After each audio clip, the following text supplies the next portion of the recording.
từng cho nhau bao nhiêu hy vọng, cho nhau từng lời hứa, phút cuối giữ lấy được không?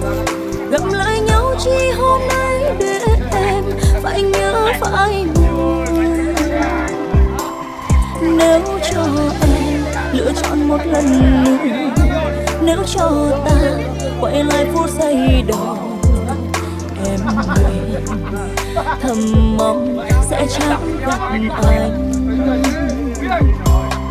Từng cho nhau bao nhiêu hy vọng, cho nhau từng lời hứa, phút cuối giữ lấy được không?